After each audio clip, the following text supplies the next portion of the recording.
Our next speaker is Senator Durbin.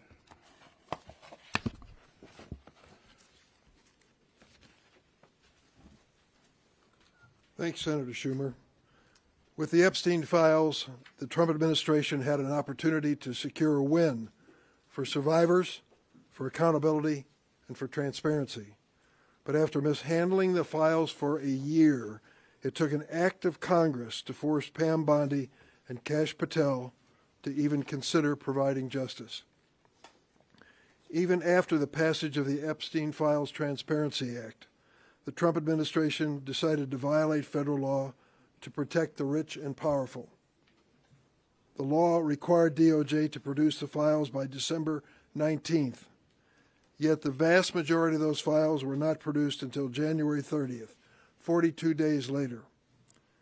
Department of Justice has violated the legislation's protection for victims by publishing records without redacting personally identifiable information of victims, including nude photos where their names and faces could be identified. In sharp contrast, other produced records heavily redacted information identifying powerful business and political figures who are alleged conspirators or material witnesses to Epstein's crimes.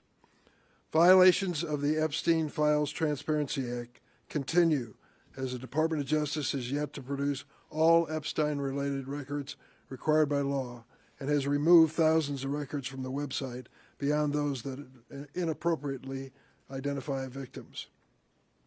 Keep in mind, a whistleblower told my office that FBI agents reviewing the Epstein files were instructed to flag any records that mentioned President Donald Trump. This disclosure is even more damning in light of yesterday's bombshell. The New York Times report that the Justice Department failed to disclose documents related to a woman who alleged that Trump sexually assaulted her when she was a minor. Simply put, Pam Bondi and Kash Patel have mismanaged these records during their tenure in office. That is why, as ranking member of the Senate Judiciary Committee, I'm joining our leader, Charles Schumer, in a letter to the Justice Department and FBI requesting the preservation of records related to the management of the Epstein files over the course of the Trump administration.